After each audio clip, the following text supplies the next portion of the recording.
Salut tout le monde, alors petite présentation du poste à souder Stahlwerk chromé. Donc en fait le chromé c'est le modèle D, il y a un blanc en ST et l'autre je sais plus là, l'entrée de gamme. Donc là c'est la boîte, à l'extérieur il y a quoi? Il y a un côté en anglais, donc c'est bien un TIG ACDC, donc on peut faire alu, acier inox. Sur un autre côté on retrouve les dimensions du paquet. Ça c'est pas très important. L'autre côté que la marque existe depuis 98. Et la dernière face en fait c'est la même chose que tout à l'heure mais en allemand. Donc maintenant je vais ouvrir la boîte. Qu'est-ce qu'on trouve dedans? Alors on a un bol aimanté pour mettre les vis quand on bricole par exemple pour pas les perdre. Oh, c'est un cadeau. Des bonbons. Ça c'est typique des Allemands. Deux autocollants, un blanc, un noir.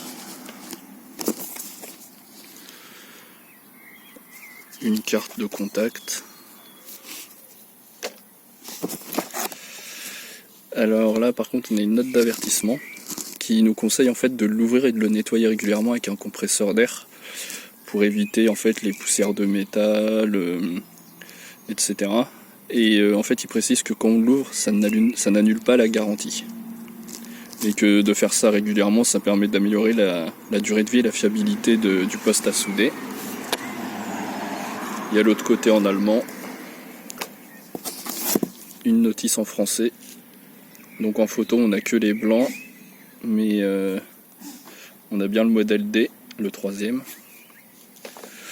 Ensuite, alors on a, ah oui j'ai oublié, on a aussi un stylo Stahlwerk. Bon, c'est des petites touches sympathiques quoi.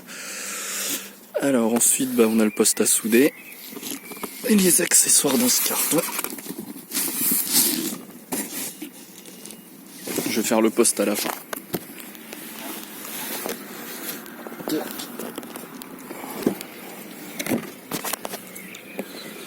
Donc le carton il se présente comme ça. Alors qu'est-ce qu'il y a dedans? On a la masse, oui et non parce qu'en fait ça se met sur le positif. Donc avec la pince comme ça. Elle m'a l'air un peu cheap la pince. Ensuite on a le porte-électrode pour la soudure à l'arc ou MMA. Tac. On a ça au perso inutile. On a une brosse métallique. On a le tuyau de gaz pour l'argon. Là on a des raccords divers, je sais pas, faut que je regarde à quoi ça sert. Ensuite on a la torche TIG. Alors donc la torche TIG fournie c'est une SR26 avec 4,5 mètres de câble. Alors là on a les accessoires de torche, donc 3 buses, 5, 6 et 7, le porte-électrode, et je me rappelle plus du nom exact, et puis les capuchons, un long et un court. Alors là il nous donne un petit tableau avec là on a les oui, en anglais c'est les duty cycle, mais en français c'est facteur de marche en fait en fonction de la torche. Et là du coup il conseille il donne quelques points de repère en fait. Mais après je le lirai plus tard. Et là on a la torche. Alors la torche, elle est comme ça, la SR26. Donc ici c'est sur rotule un peu. On a le bouton de marche ici. Tac. Ici la tête à monter sans les accessoires. Là on a la masse avec le gaz à brancher. Et là c'est la commande de l'interrupteur, c'est un truc à 2 pins.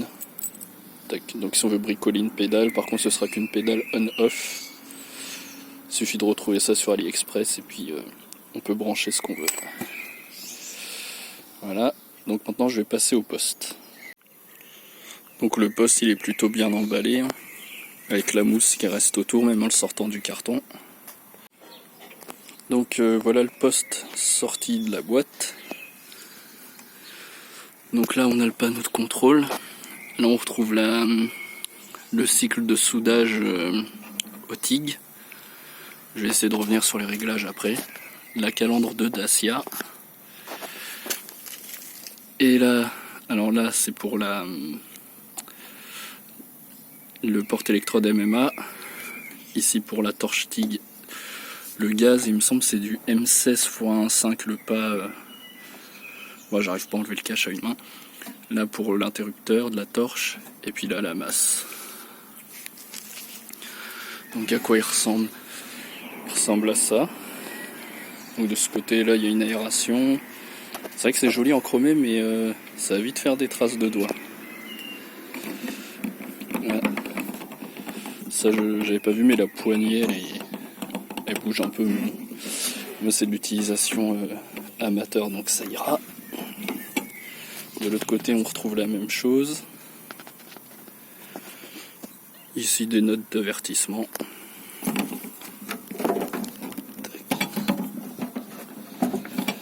Et derrière on a le bouton on-off. Ouais, un peu disjoncteur de maison quoi, pas top top. Le fil en 220. Et ici l'entrée de gaz apparemment qui serait à revoir d'après Christophe. À améliorer quoi. Sinon il ressemble à ça.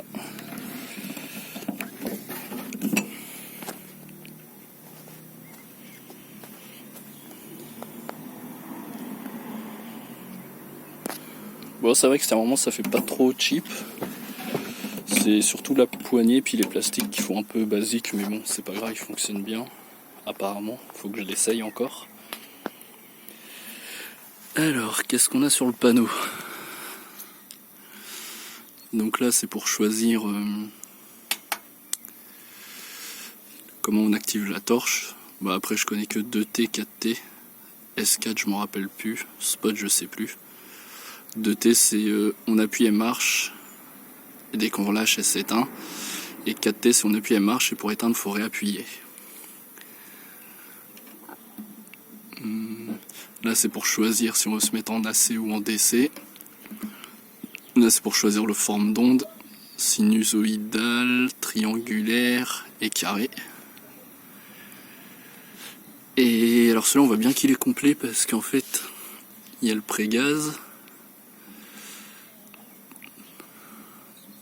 Il y a réglage de la fréquence.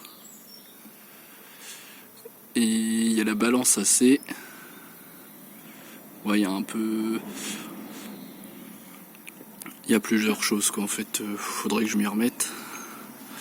Après on a le MMA, soit le TIG, soit... Alors ça je sais pas ce que c'est, check gaz. Voilà. Donc c'était juste pour vous montrer à quoi il ressemble, vu qu'on n'a pas beaucoup de photos en détail.